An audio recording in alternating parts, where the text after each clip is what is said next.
Glória a Deus. Convido você, então, a abrir comigo as Escrituras, o texto que encontramos em Salmo de número 23. Hoje, então, dando sequência na série de mensagens sobre cânticos da alma. É realmente um momento no qual nós estamos já há 3 domingos comunicando sobre salmos, entendendo cânticos da alma como uma reverberação da vontade divina para a nossa realidade de vida, para o chão da vida. E hoje, tendo como passagem Salmo 23 e título do sermão dessa noite, o Rei Pastor. Então, convido você a ler comigo o que encontramos em Salmo número 23, verso 1, diz assim: O Senhor é meu pastor e nada me faltará. Ele me faz repousar em verdes pastos e me leva para junto de riachos tranquilos. Renova minhas forças e me guia pelos caminhos da justiça. Assim, ele honra o seu nome. Mesmo quando eu andar pelo escuro vale da morte, não terei medo, pois tu estás ao meu lado, tua vara e teu cajado me protegem. Preparas um banquete para mim na presença de meus inimigos, unges minha cabeça com óleo, meu cálice transborda. Certamente a bondade e o amor me seguirão por todos os dias de minha vida e viverei na casa do Senhor para sempre. Convido você a fechar os seus olhos mais um instante. Vamos orar ao nosso Senhor. Espírito Santo, obrigado pela sua doce presença em nosso meio. O Senhor prometeu que estaria no meio do seu povo. E hoje nós testificamos que o Senhor está aqui. A sua palavra é real, o Senhor não mente. Nós, nesse momento, oramos para que o Senhor continue a conduzir este culto. Que o Senhor possa abrir os nossos corações, o nosso entendimento. E que tudo seja para a sua honra e glória. Que ao final desse culto, Senhor, nós possamos sair daqui não realmente somente pensando naquilo que foi falado, mas permitindo que a palavra se torne verdade e realidade em nossos corações. Por isso, prepara os nossos ouvidos, prepara o nosso coração. Em nome de Jesus oramos. Amém, amém e amém. Hoje nós teremos algumas imagens. Eu quero partilhar com vocês, influenciado por um pastor amigo meu, algumas imagens as quais irão nortear a interpretação a respeito de Salmo 23. É importante nós entendermos que Salmo 23 talvez está em mesmo nível de influência ou de conhecimento da oração do Pai Nosso. A oração do Pai Nosso e Salmo 23 talvez sejam as duas passagens bíblicas mais conhecidas, mais acessadas e, de alguma forma, também muitas vezes negligenciadas. Hoje, portanto, nós temos um grande desafio, que é entender esse salmo que nós ouvimos já, talvez, a vida inteira. E, através disso, permitir que o Espírito reverbere tudo aquilo que este salmo realmente significa. Antes de tudo, é necessário fazermos, primeiramente, uma introdução e lembrarmos que existem salmos que são chamados de salmos reais. São salmos que comunicam a respeito da majestade, a respeito em específico, às vezes, de termos ou narrativas utilizadas até mesmo na coroação de reis em Israel. Contudo, em Salmo 23, nós não temos a coroação de um rei, mas nós temos o falar, o apontar para o Rei dos Reis. E é por conta disso que, quando nós nos deparamos com o Salmo 23, nós podemos chamá-lo daquilo que é comunicado como a pirâmide da sabedoria. A pirâmide de sabedoria é composta pelo Salmo 20, 21, 22, 23 e 24. Estes salmos, eles se complementam e apontam para a realidade. No Salmo 20 a 21, que seria um lado da pirâmide, nós estamos observando, então, esse reino terreno, no qual as vitórias, o rei Messias de Israel, ele é comunicado. Salmo 20 a 21. No Salmo 22, nós temos como centro da pirâmide um salmo intermediário dessa coletânea, e ele descreve então o sofrimento do Messias, mas também este rei glorioso, esse Yahvé com o reino universal. E do Salmo 23 a 24 seria o lado direito, de alguma forma, dessa pirâmide, onde falamos então a respeito deste reino inabalável de Jesus, de Yahvé, sendo ele um rei glorioso, mas também sendo um rei pastor. Além dessa introdução, é importante você entender que Salmos 22, 23 e 24, eles também são chamados de uma trilogia, ou uma trilogia teológica, no qual nós encontramos no Salmo 22, o salmista falando sobre cruz, no Salmo 23, como o cajado de um pastor, e no Salmo de número 24, como coroa de um rei poderoso.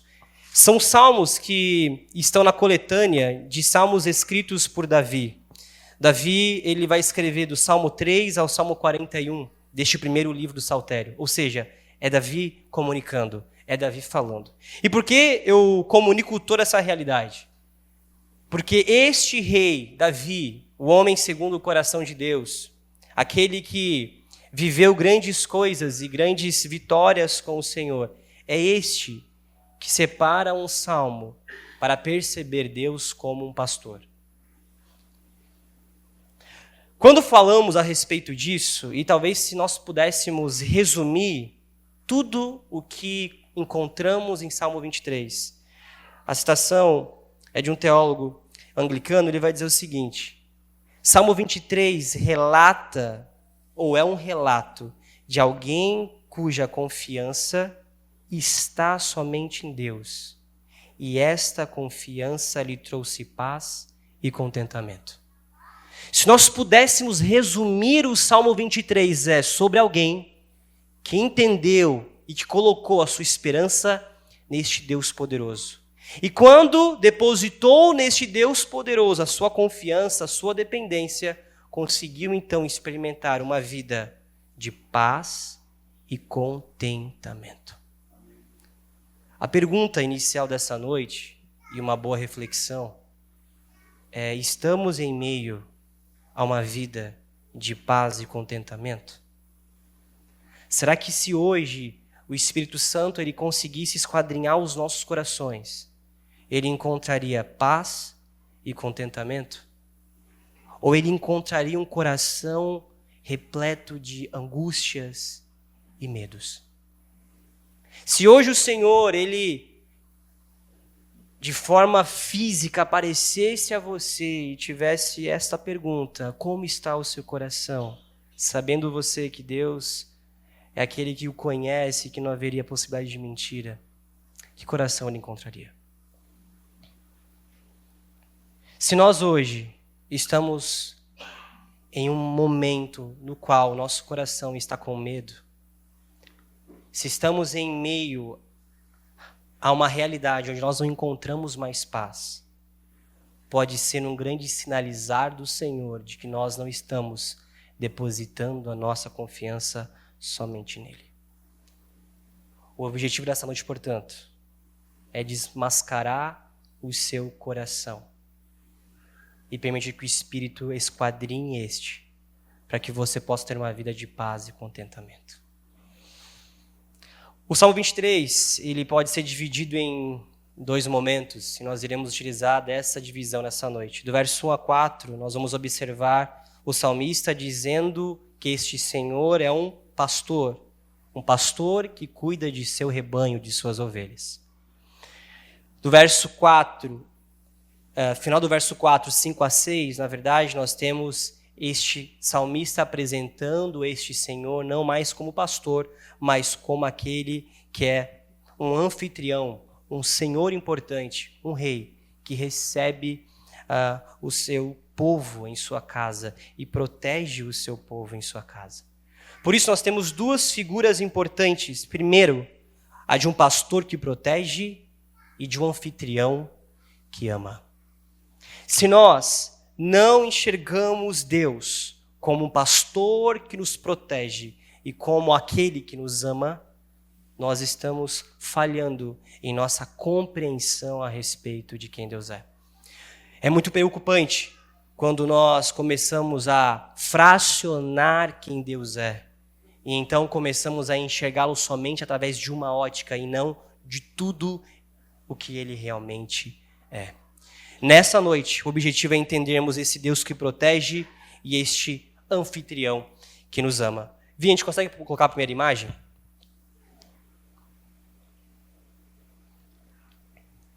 A primeira etapa dessa noite é percebermos Deus como pastor. E não como um qualquer outro pastor, mas como o próprio Davi fala, Davi sendo este, antes de rei, um pastor de ovelhas. Ele era um pastor de ovelhas e ele comunica a respeito de um contexto do Oriente. Um pastor de ovelhas no Oriente. Diferente do nosso contexto, e por isso, se lemos Salmos e entendemos a ação pastoral através da nossa ótica, nós teremos perda na interpretação desse salmo. E por isso que eu inicio mostrando um cão nessa noite.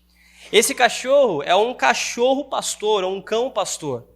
No contexto do Oriente, era impossível pensar em um pastor que não tinha um cão, que de fato ajudava ele a conduzir o rebanho, a cuidar do rebanho.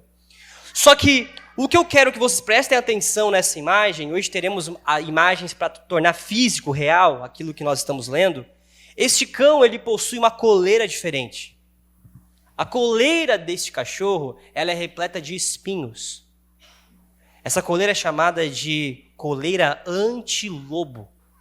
Porque realmente, em meio ao Oriente, na circunregião da Palestina, obviamente sabemos que ovelhas são animais que possuem predadores. E dentre esses predadores temos os lobos. Os lobos atacavam rebanhos e realmente matavam e comiam ovelhas. Os pastores, portanto, em seus cães, colocavam esse tipo de coleira para que a ação do lobo talvez machucasse o cão, mas não o matasse por completo. E por que eu trago essa imagem? Porque ser pastor no Oriente era perigoso. Pastorear era uma ação de alguém realmente com um espírito aventureiro, destemido, e atento à realidade das dificuldades que era pastorear.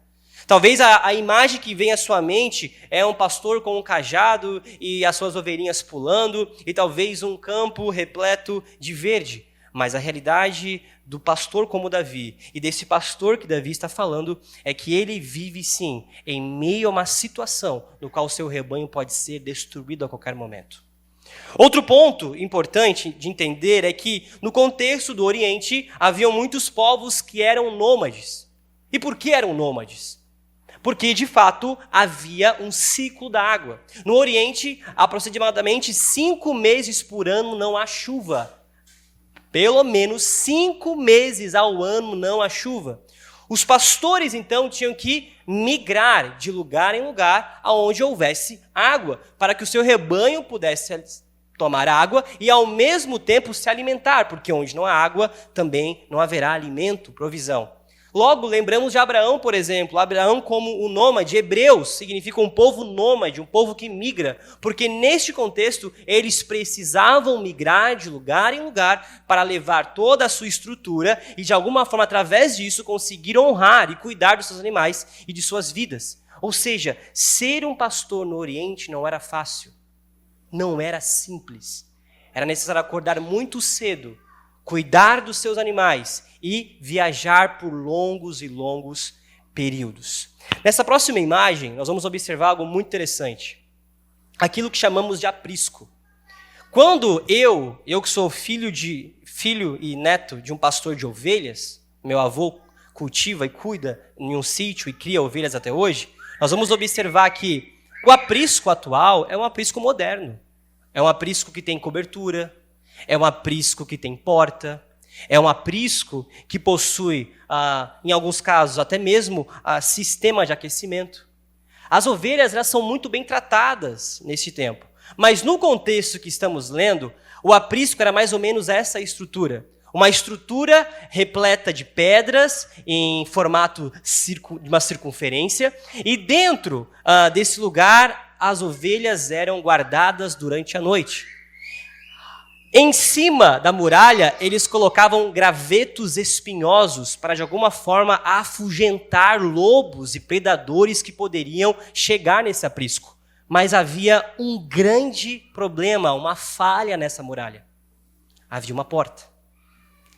Esta porta, por ser em um contexto longínquo, de pedra, algo realmente muito artesanal, não tinha como se fazer uma porta.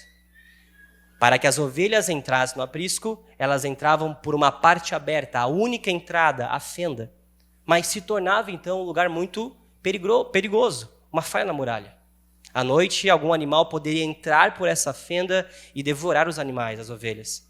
Por isso que existia o chamado a porta das ovelhas. A porta das ovelhas nada mais é do que este local no qual o pastor dormia.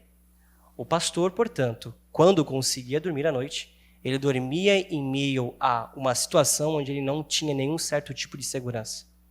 O lobo, os predadores, poderiam chegar até aquela entrada e machucar o pastor, mas ele permanecia ali, porque ele sabia que, de fato, ele é a única defesa final do seu rebanho. Jesus fala em João 10 que ele é a porta das ovelhas. Quando Jesus afirma isso no Evangelho de João, ele está dizendo para nós, de forma muito cultural e normativa em seu tempo, de que ele é aquele que fica deitado ou em pé em meio à falha na muralha. É ele que nos protege, é ele que nos guarda. Ou seja, não adianta só uma estrutura, não adianta realmente construir muralhas e uma estrutura poderosa. Não adianta constituirmos armas e ferramentas se há uma falha na muralha.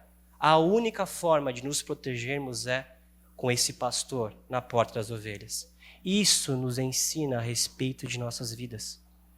Quando Jesus diz que ele é a porta das ovelhas, ele está dizendo para nós que, independente de quanto dinheiro temos, independente de quantas formações alcançamos, independente do império que construímos, todo império humano possui falhas. E estas falhas são protegidas somente pelo nosso Jesus. O ensino de Jesus nessa pequena fala é realmente nos aproximar a essa realidade, de que nós não conseguimos nos defender da vida. Que nós somos como ovelhas sem nenhuma defesa. Que, portanto, nós precisamos compreender nessa noite de que a nossa confiança não pode estar na conta bancária, no diploma ou em uma outra realidade, senão nesse Jesus. Em algum momento eu ouvi um diálogo entre um bilionário e uma pessoa que trabalha CLT, uma pessoa simples. Eu achei interessante porque a pessoa disse que tinha apenas 37 anos ou 35 anos, e o bilionário disse: eu daria todos os meus bilhões para, de alguma forma, receber o tempo que ainda resta para você. É interessante observar que o homem ele tenta e tenta de várias formas, mas ele não consegue, por exemplo, alcançar mais tempo. Ele pode ter um bom plano de saúde, mas ele não consegue comprar a saúde. Ele pode ter uma boa cama e talvez uma cama king size, mas ele não consegue comprar o sono. Nós não podemos acreditar que temos, de alguma forma, autonomia em nossa existência, senão confiando neste bom pastor. Logo, o salmista ele vai deixar claro que é necessário que o pastor cuide de suas ovelhas. E no Oriente Próximo, nós sabemos que as ovelhas elas somente se atentam e ouvem a voz do bom pastor.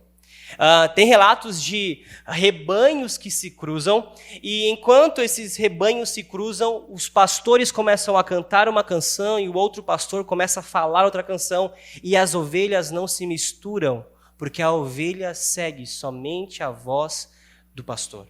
Isso é muito importante e são dados extremamente importantes para que nós possamos entender Salmo. O Salmo de número 23 fala a respeito de um pastor que cuida do seu rebanho, um pastor que chama as suas ovelhas pelo nome, um pastor que nos ama. No verso de número 1, eu convido você a abrir novamente em Salmo 23, nós temos um relato surpreendente. O salmista, o rei Davi, ele vai afirmar: o Senhor é meu pastor e nada me faltará. Irmãos, talvez a melhor tradução para esse texto, talvez você já ouviu isso em algum lugar, mas a melhor tradução não seria "e nada me faltará". Mas pegando a tradução do hebraico, e não da Septuaginta, mas do hebraico, a melhor tradução é "nada terei falta". E quando eu leio o Salmo 23, verso 1, e questiono o meu coração, ok, o Senhor é meu pastor e nada me faltará, eu me deparo com uma vida com muitas faltas. Eu fui pregar uma semana atrás um projeto social que nós abençoamos, né, o Pelas Ruas, e o menino falou assim, pastor, que cabelo bonito. Irmãos, eu cresci naquele instante. Ele falou, que cabelo bonito. Mas, ao mesmo tempo, um adolescente estava ouvindo, um adolescente vil, um adolescente maldoso. E ele afirmou o seguinte, o cabelo está muito bonito, pastor, mas o senhor tem uma testa muito grande. Naquele momento, antes de iniciar a pregação, eu comecei a pensar, eu acho que eu vou fazer uma franja para o lado, mas não tinha o que fazer, eu preguei com este meu cabelo bonito e com a minha testa grande. Isso é muito interessante, porque nos falta coisas. Você talvez não tenha o carro que você queria, ou talvez você não tenha um carro. Te falta talvez dinheiro para pagar a sua faculdade, talvez lhe falta dinheiro para alcançar a casa própria, talvez lhe falta dinheiro para muitas coisas. E se formos para o outro âmbito, e voltando a falar dos bilionários, me faltam bilhões na conta, é verdade. Me faltam possibilidade de comprar carros milionários, me falta. Nós temos várias faltas. E se lermos Salmo 23, verso 1 dessa forma, nós iremos pedir a Deus para que Ele nos dê aquilo que nos falta. Só que o exercício é totalmente o contrário. O salmista está dizendo que se o Senhor é meu pastor, nada eu tenho falta. Ou seja, mesmo que eu tenha um carro furado, com um pneu furado, um Fusca, eu amo Fusca. Caso eu tenha somente uma vida simples, limitada em alguns aspectos, eu observo para a minha realidade, e olhando para esse Deus que é meu pastor, eu percebo que nada me falta. Irmãos, eu não sei se você conseguiu compreender essa realidade, mas em meio a um tempo onde nós estamos bebendo de forma desenfreada, de uma busca incessante por coisas que não precisamos, o salmista diz que se o Senhor de fato é o nosso pastor, nós temos que olhar para a nossa realidade e não encontrar falta alguma. Quantas vezes, talvez, nós estamos orando ao Senhor, pedindo a Ele coisas que nós não deveríamos pedir. A minha mãe, a pastora Sandra, ela tem participado de um momento de oração numa assembleia às 5 horas da manhã. E eles começaram a orar por uma irmã, uma amiga dela, que estava com um carro muito estragado, um carrinho velho, e ela todos os dias ia para a oração. Irmãos, passou-se alguns meses e do nada essa mulher, né, chamada de missionária, né, naquele contexto, ela ganha um carro novo. A minha expressão foi, mãe, comece a orar pela minha casa nova então. Mas a experiência é, nós precisamos começar a pedir aquilo que o Senhor nos orienta, mas nunca nos vermos em uma situação de escassez. Você tem muito mais do que você precisa. Você tem tudo o que você precisa. Eu não estou dizendo que você não pode ter sonhos, mas eu estou dizendo que você não pode ter uma vida frustrada por conta de não alcançar objetivos que não mudam uma vírgula em quem realmente você é. O salmista, então, ele nos orienta a perceber o pastor, e o pastor está no deserto. Irmãos, o deserto mostra quem realmente somos. Porque no deserto não há alimento direito, no deserto não há água, no deserto não tem como você dormir com qualidade. Imagine um pastor que durante o dia está cuidando do seu rebanho e à noite está de olhos abertos para que nenhum predador adentre aquilo que chamamos de aprisco. Este pastor não está dormindo bem, este pastor não está comendo bem, este pastor não está bebendo bem, mas o que importa é que o seu rebanho está prosperando. O deserto mostra quem realmente somos. E é por isso que quando o salmista diz que o Senhor é meu pastor e nada me tenho falta, eu sei que o meu pastor está cuidando e ele me dará tudo aquilo que eu preciso. Tudo aquilo que eu preciso chegará até mim por conta das mãos poderosas desse pastor, que não dorme, que não descansa, que não cansa, porque ele prometeu que nós somos o seu povo, o seu rebanho, e ele o nosso bom pastor. O salmista, portanto, ele continua, e em meio então a essa realidade de uma vida difícil, uma vida pastoral, nós vamos observar o verso de número 2, onde ele diz o seguinte: ele me faz repousar em verdes pastos e me leva para junto de riachos tranquilos.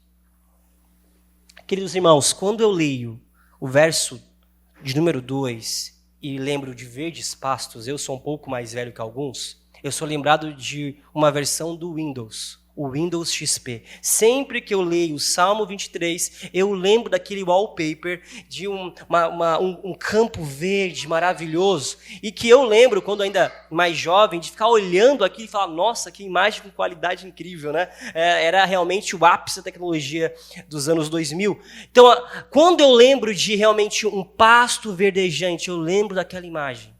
Eu lembro de muito verde, eu lembro de muita vida. Mas eu quero mostrar para vocês uma imagem. Se a Vitória puder passar.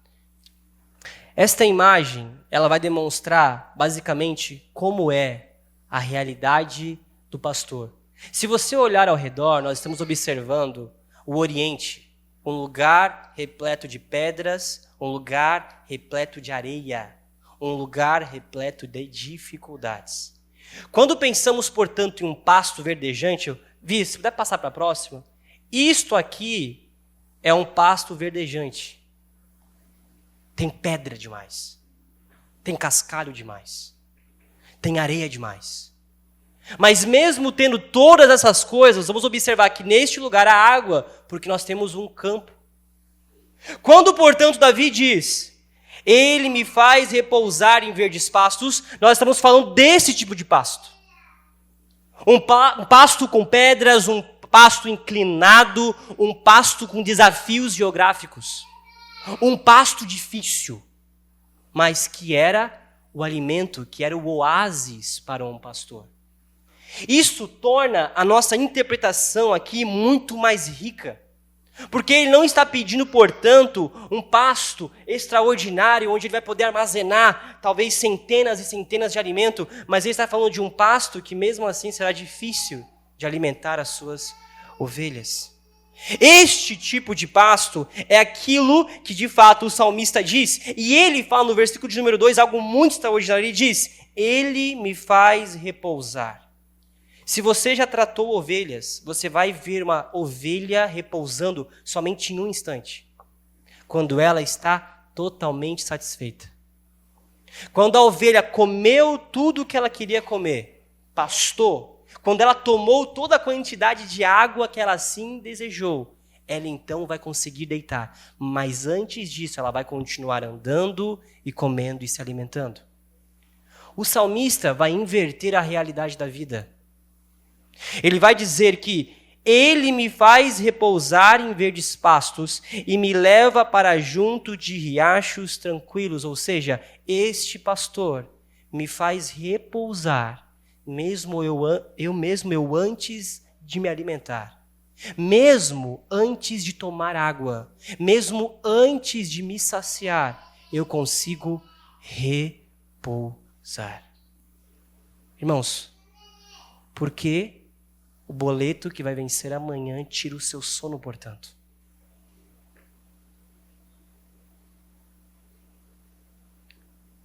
Porque há uma preocupação exacerbada com a realidade da vida. Se o salmista está dizendo que nós deveríamos descansar, mesmo não tendo tudo o que ainda precisamos. E este repouso é num lugar árido, é num lugar onde você terá dificuldades, Ou seja, em nenhum momento o salmista Davi está dizendo que a vida será um mar de rosas ou um morango. Mas que a vida terá os seus desafios, sim, mas ela será feliz, alegre, contente, em paz, porque estamos repousando no Senhor. A única forma de nós sermos vivos reais nesse tempo, felizes reais nesse tempo, é se aprendermos a repousar. Mas continuamos a ser um povo ansioso por coisas que não precisamos, para mostrar para quem não importa aquilo que de fato não tem tanto valor. O salmista diz que e me leva para junto de riachos tranquilos. Sabia que uma ovelha, quando ela está com muita sede e ela chega até um riacho, e se ela vê nesse riacho ainda uma correnteza muito forte, ela não irá beber água. Ela morre de sede, mas ela não toma água porque ela tem medo do barulho das águas. Imagina só, você um pastor, após quilômetros andando, protegendo as ovelhas, você chega até um lugar que tem água, um córrego de água viva, então as suas ovelhas não querem tomar. E você sabe que elas precisam. É nesse contexto em que o pastor pega então o seu cantil, enche de água e derrama na boca de cada uma de suas ovelhas, para que elas possam ter energia, vigor, nutrientes, para continuarem vivas. Se a Vi puder passar mais um.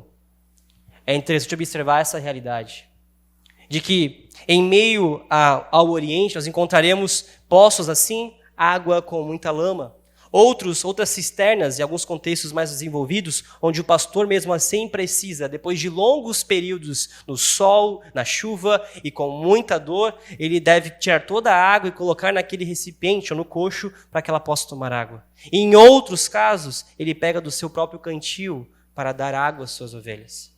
O que o salmista está dizendo, portanto, no verso de número 2, é que este Deus que nos faz repousar em meio àquilo que chamamos de verdes pastos, ele nos leva à água tranquila.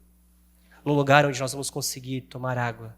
Num lugar onde o seu povo consegue receber nutrientes. Num lugar onde o seu povo consegue ter paz. É isto que o salmista está dizendo no verso de número 2. O convite, portanto, é entendermos que este Deus, ele está brigando por nós. A cruz que acabamos de partilhar na Santa Ceia não é somente mais um momento, mas é um relembrar que tem um Deus que luta por nós. E hoje, enquanto o pastor Kleber ele ministrava a Santa Ceia, eu fui tomado por um espírito nostálgico de lembrar, não sei, da minha infância, passou realmente algumas memórias na minha cabeça. E por alguns instantes eu me senti tão sozinho na vida. Até mesmo no ministério, até mesmo em meio a tantas pessoas, eu me senti tão sozinho. Enquanto o Kleber ministrava a ceia, eu comecei a ser tomado por realmente esse espírito de gratidão ao Senhor.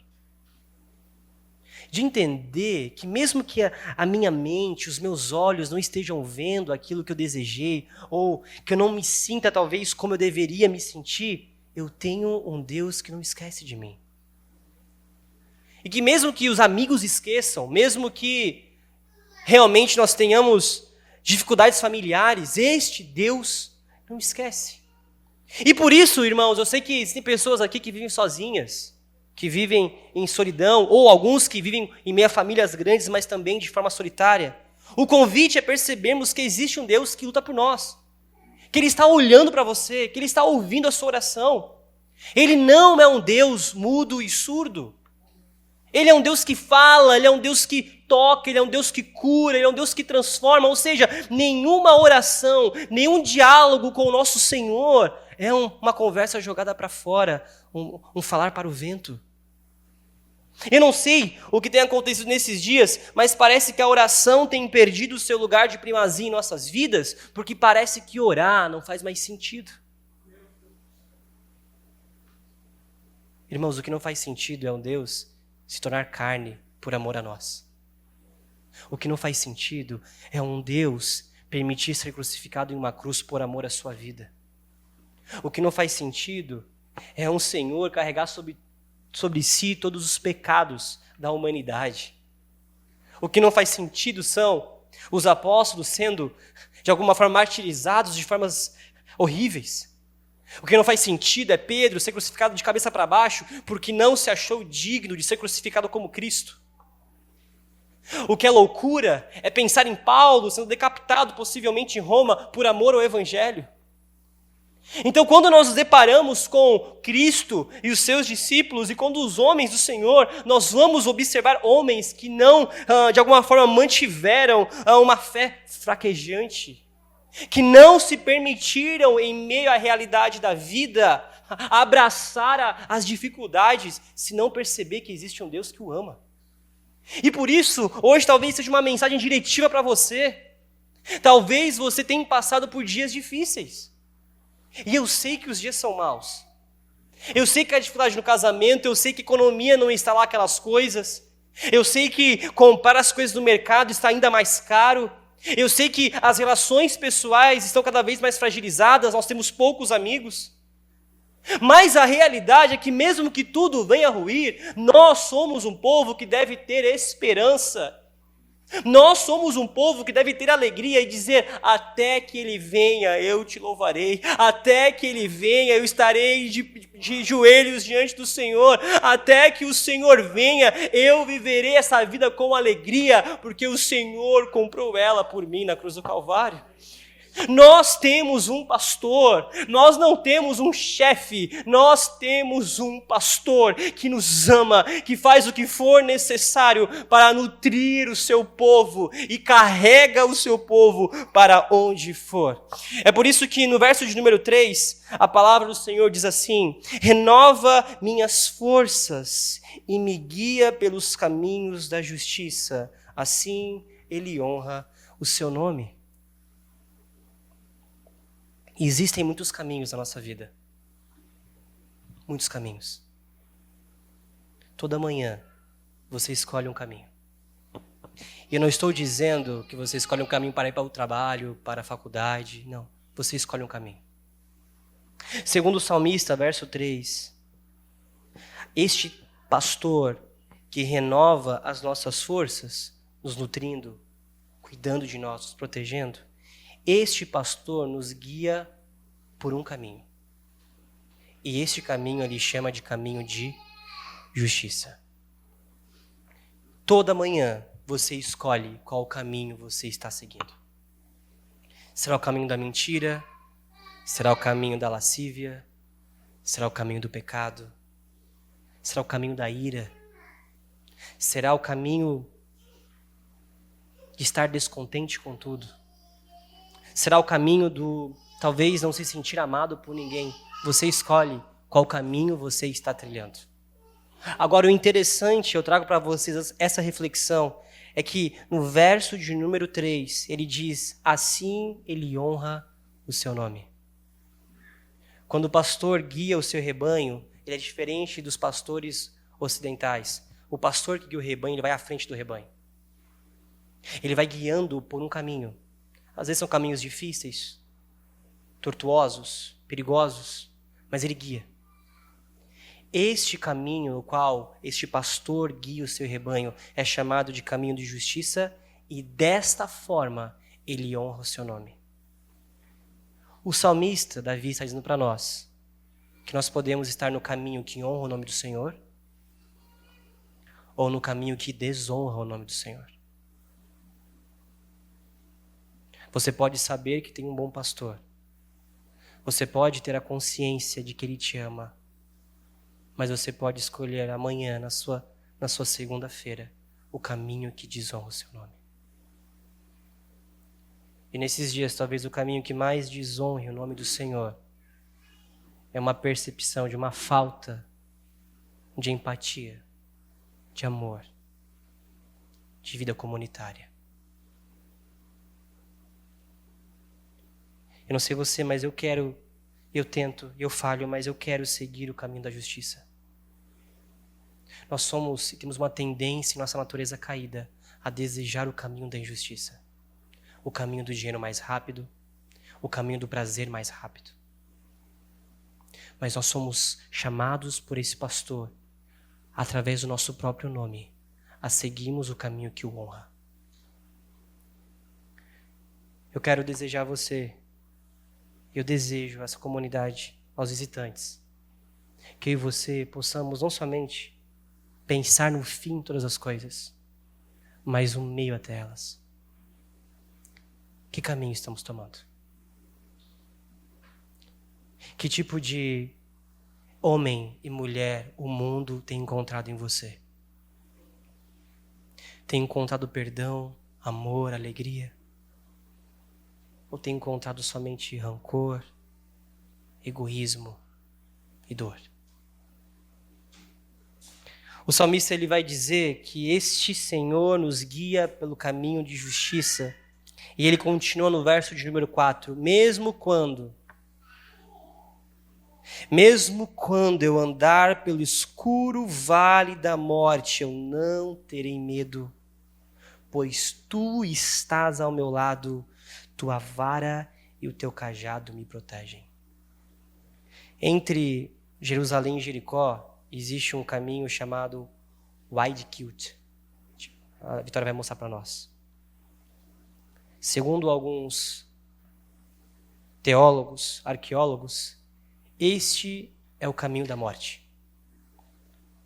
Este é o vale. Este é o lugar perigoso. Este é o lugar chamado de Vale ou Ravina, no qual os pastores tinham que passar com as suas ovelhas. E eu não sei se você consegue ver do seu lugar, mas nós estamos observando um caminho extremamente íngreme, perigoso. Imagine você passar ali com ovelhas. Já seria perigoso você andar sozinho. Imagina conduzindo, então, um rebanho. Este, chamado Vale da Morte, é o que possivelmente Davi está dizendo aqui.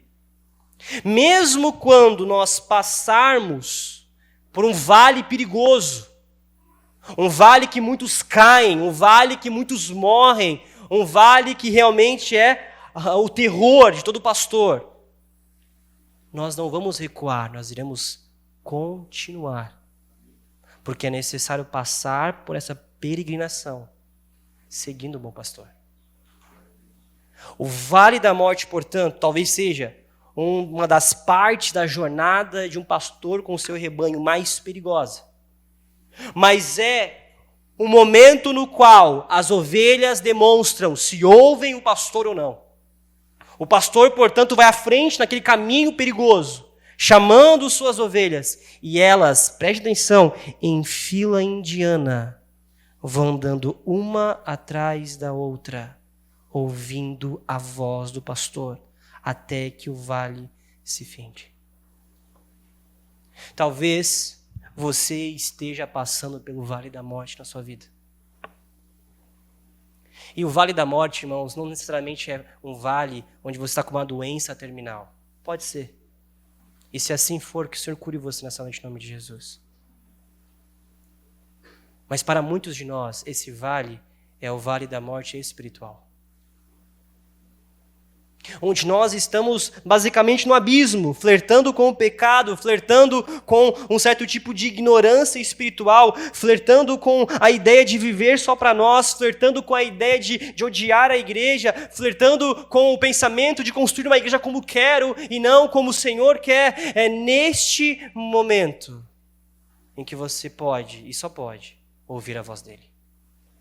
Qualquer outra voz fará você despencar nesse vale e então encontrar o destino. O salmista está dizendo que mesmo que eu andar pelo escuro vale da morte, eu não temerei, eu não terei medo. Ele continua no verso número 4, pois tu estás ao meu lado, tua vara e teu cajado me protegem. O salmista está dizendo, mesmo que eu passe pelo lugar mais perigoso, Senhor, mesmo que eu esteja em uma situação em minha vida espiritual, em minha vida comunitária, minha vida familiar, que eu não consigo ver uma solução, Senhor, eu não consigo mais me conectar com as pessoas, Senhor, eu não consigo mais amar o outro, eu fui machucado, eu fui ferido. São neste momento que você não pode ter medo. Porque quando o medo toma a conta de nossa vida espiritual, nós temos uma tendência então de fugir do Senhor e não de seguir o Senhor. Muitos vacilam na fé e se perdem ao longo da jornada, porque não entendem que mesmo no vale mais escuro, o Senhor está conosco. Irmão, eu não sei se você está bem nessa noite. Eu não sei se você está feliz com a igreja, com a vida, com a espiritualidade. Mas eu quero dizer para você que eu não tenho a resposta para a solução do seu problema. Mas eu te apresento o Senhor que está aí com você. Eu te apresento um Senhor que está aí com você, mesmo em sua fratura no seu relacionamento matrimonial, mesmo na fratura no seu relacionamento comunitário. O Senhor está te ouvindo, o Senhor está te vendo, o Senhor está aí com você. E é por conta dessa falha de percepção que nós achamos que estamos sozinhos. Deus não me ouve, Deus não me ama, Deus não me quer, ó céus, ó vida. E eu falo isso com propriedade, porque de fato também vivo essa realidade em muitos momentos. Mas a palavra então é a luz para o meu caminho. E eu percebo que se eu não me atentar, que mesmo meus dias mais difíceis, o Senhor está ali. A tendência que eu tenho é abandonar a fé e pensar só em mim e minha família. É necessário passar pelo vale às vezes. E nisto o salmista diz que a tua vara e o teu cajado me consolam. Vi? Passa a próxima imagem. Isso é uma imagem de Tutankhamon. E ele tem em suas mãos um cajado e uma vara. O cajado e uma vara, neste contexto, obviamente, do Oriente, os líderes eram muitas vezes vistos como pastores. Porque o líder, o rei, o faraó, ele nutria o seu povo. Ele cuidava do seu povo. E por isso que no Oriente, quando pensava-se em um líder, pensava-se muitas vezes num pastor. Havia essa conexão, rei e pastor. O que temos aqui é a demonstração visível em uma civilização próxima ao Egito, no qual este faraó tem em suas mãos o cajado e uma vara. O cajado é para guiar, o cajado é para puxar, o cajado é para ajustar. Às vezes é para bater na cabeça da ovelha, sim, mas outras vezes é para ajustar e cuidar. Mas existe a vara, e a vara é que nós vamos observar ali, ela possui 3 aspectos móveis que dão a ela mais força e rigidez para combater inimigos, para combater predadores, para bater. Só que o interessante disso é que esta vara, por muitas das vezes, ela é utilizada até mesmo nas ovelhas. Eu convido você a abrir comigo em Lucas, capítulo de número 15. Eu quero ler com você uma parábola de Jesus, que faz muito sentido com o que lemos em Salmo 23. Lucas, capítulo de número 15, nós leremos do verso 1 ao verso 7. Quero que você preste atenção. Evangelho de Jesus, segundo Lucas, capítulo 15. Diz assim: cobradores de impostos e outros pecadores vinham ouvir Jesus ensinar. Os fariseus e mestres da lei o criticavam, dizendo: ele se reúne com pecadores e até come com eles. Então Jesus lhes contou essa parábola: se um homem tiver 100 ovelhas e uma delas se perder, o que acha que ele fará?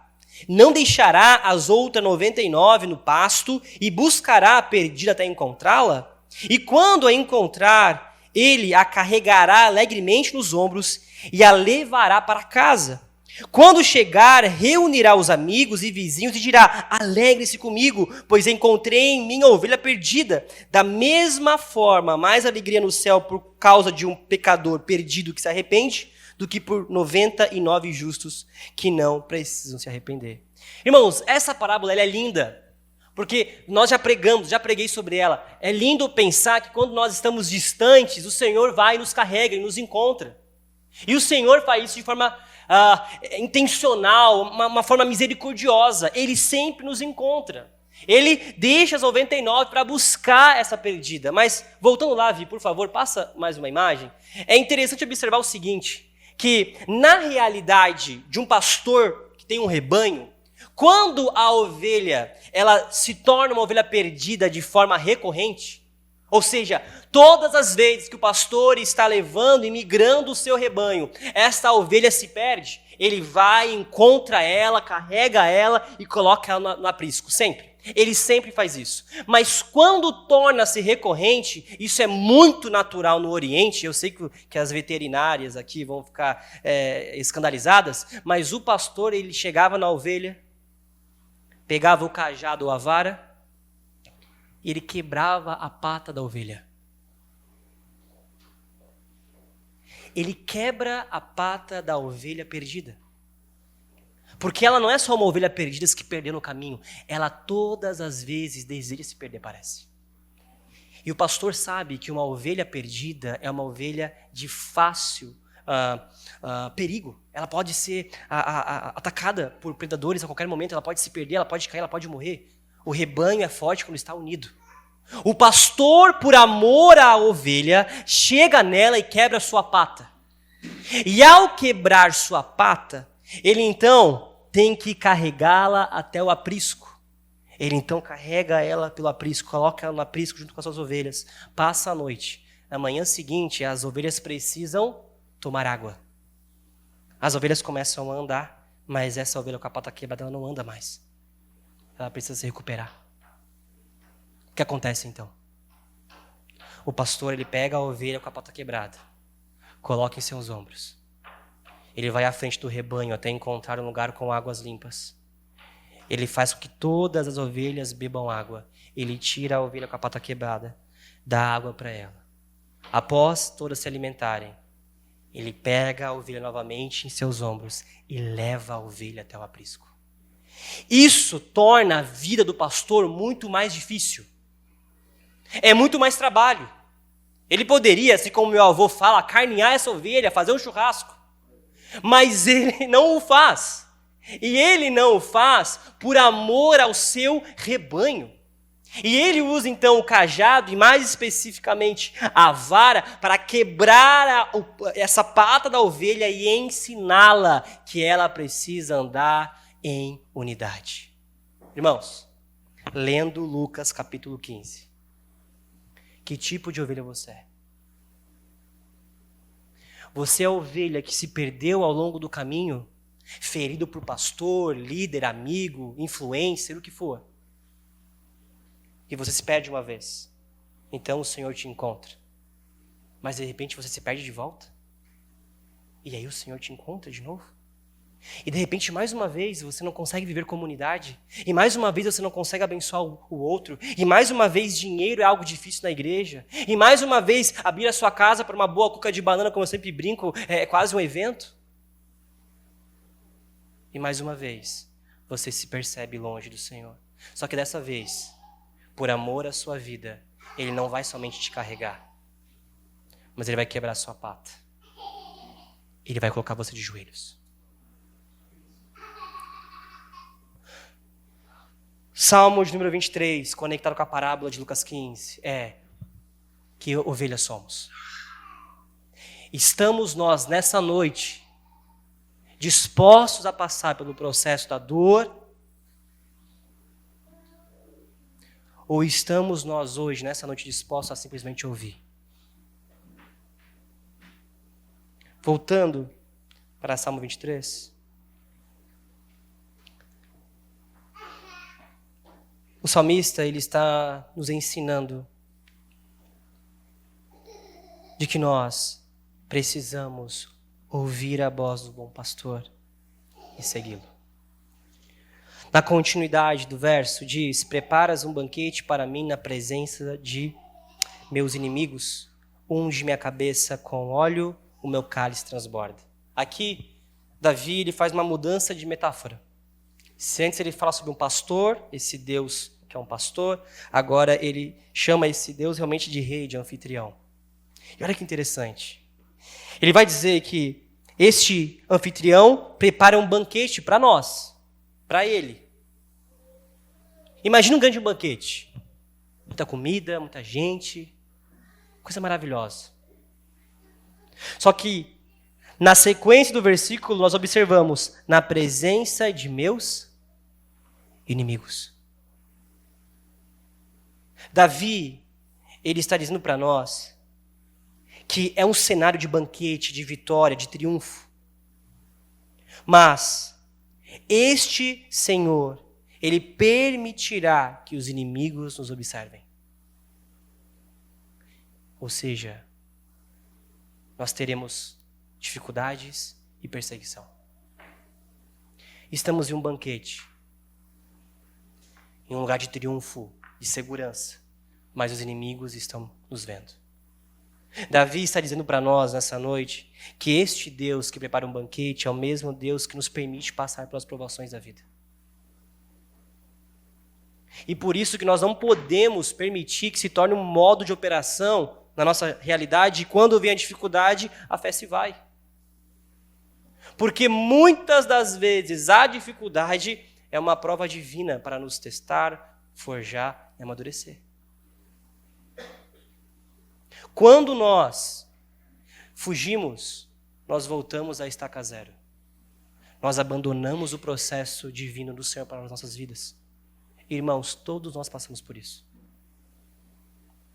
Eu sei que na rede social, no Instagram, nas conversas talvez mais superficiais, parece que tudo está bem, não está? Parece que tudo é uma alegria. Mas nós não sabemos o que de fato está passando no coração. Semana passada, irmãos, eu estava em casa, acho que era uma terça-feira de manhã, estava estudando para o sermão dessa noite. E de repente, acho que era terça-feira de manhã ou quarta, de repente uma buzina toca na frente da minha casa. Eu abro a janela, tem um casal da igreja. Eu tive duas percepções. Primeiro, ou deu muito ruim, ou deu muito bom alguma coisa.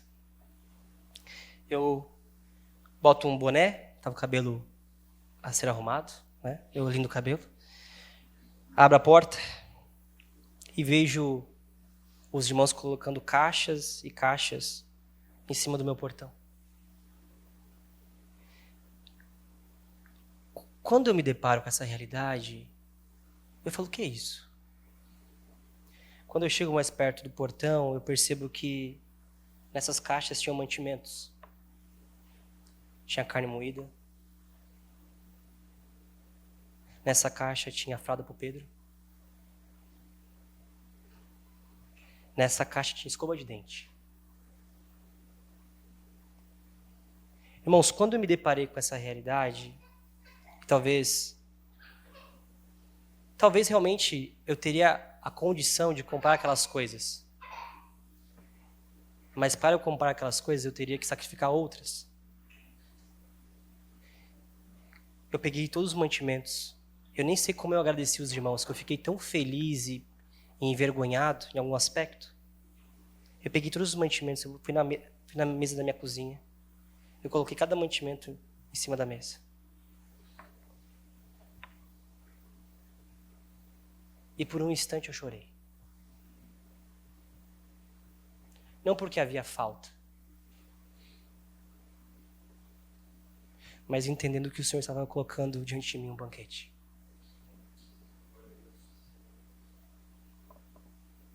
Quando nós aprendemos a ouvir a voz do bom pastor, o Senhor sempre preparará um banquete. Talvez de coisas que você precisa e talvez de coisas que talvez você não precisa tanto, mas que cooperam para o bem da sua família e da sua casa. A palavra diz que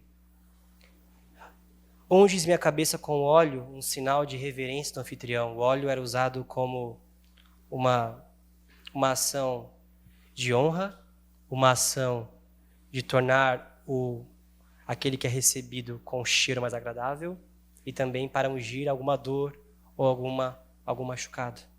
Aqui não é sobre uma unção a respeito de vocação ou coroação. Unges minha cabeça com óleo, meu cálice transborda, ou seja, eu fico extremamente feliz.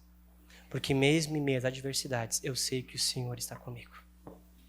O salmista encerra o salmo dizendo: certamente a bondade e o amor me seguirão todos os dias de minha vida e viverei na casa do Senhor para sempre. Ou seja, se nós ouvimos e entendemos esse Deus como um bom pastor e também como nosso Senhor, o anfitrião, nós estaremos diante dele todos os dias. E estar diante do Senhor todos os dias é entender que a bondade e o amor sempre nos seguirão. Bondade e amor fala sobre misericórdia, pacto, aliança. Se estamos diante do Senhor honrando a aliança que Ele fez conosco, sempre a herança, os espólios da guerra que Ele conquistou para nós na cruz do Calvário, nos alcançarão. Por isso, pare de querer fazer a ação de Deus em sua vida e permita que Deus seja o seu pastor, seja o seu Senhor. Amém? Eu convido você nessa noite a ficar de pé. Glória a Jesus. Fique em pé. Nós vamos orar. Glória a Jesus. Aleluia.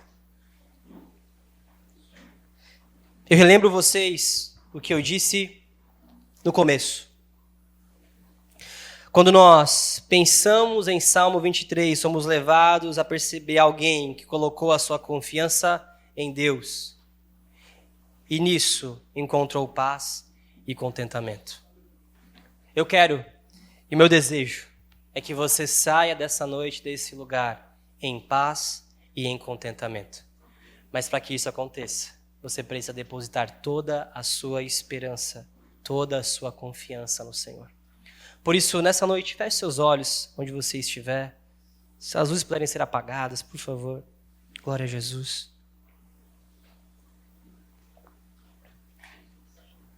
Glória ao teu nome, Senhor Jesus. Se você puder, se desejar, coloque a mão no seu coração. Fique à vontade.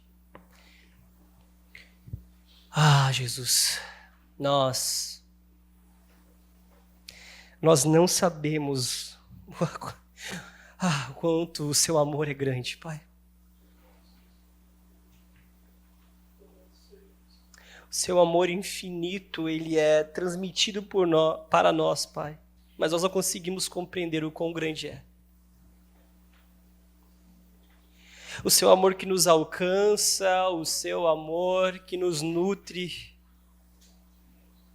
O seu amor que o faz não esquecer e nos abandonar.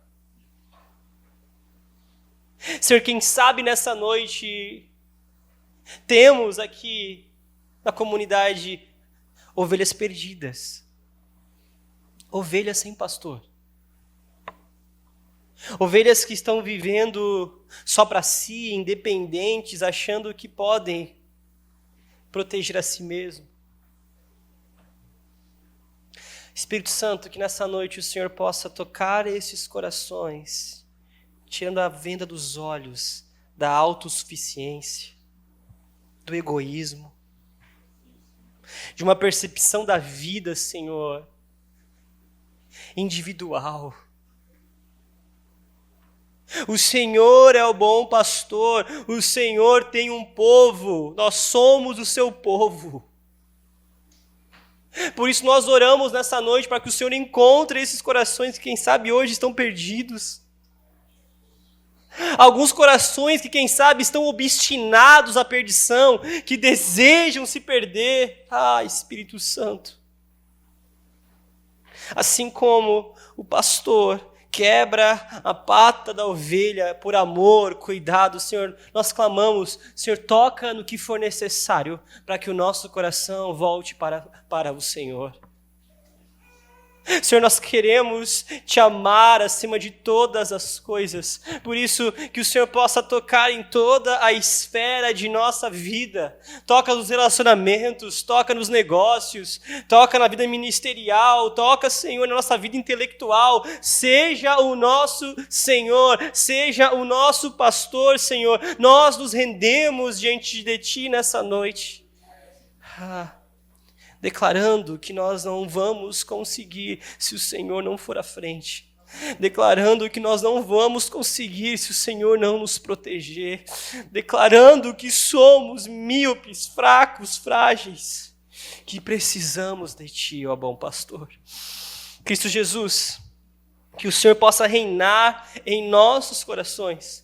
E que essa noite seja uma noite, Senhor, de ainda mais entrega, uma entrega genuína, de corações que desejam Te amar e de ovelhas que desejam Te seguir.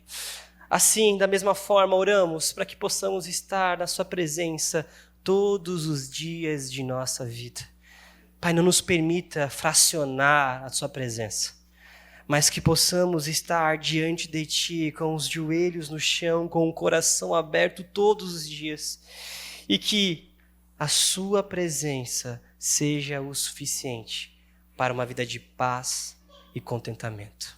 Assim, nós oramos por cada família, por cada pessoa, por cada história, que o Senhor possa encontrá-los e que o Senhor possa trazê-los novamente para Ti, Senhor, mas também para o nosso meio. Que mais pessoas venham para o nosso meio, não por escolha própria, Senhor. Não porque encontraram nesse lugar aquilo que esperavam, mas porque o Senhor assim desejou. Pai, nós oramos por todos os membros e futuros membros. Que ninguém permaneça nessa casa por aquilo que fazemos, senão primeiro por aquilo que o Senhor fez e está fazendo. Assim nós oramos pelos próximos meses da nossa comunidade, pelos próximos meses de cada família. Jesus, que sejamos o Seu povo, em Teu nome oramos. Amém, amém e amém. Você pode aplaudir o Senhor nessa noite? Aleluia. Nós Te amamos, Jesus. O Senhor é o nosso bom pastor. O Senhor é o nosso amigo fiel. Nós Te amamos. Nós Te amamos. Sente-se por mais alguns instantes.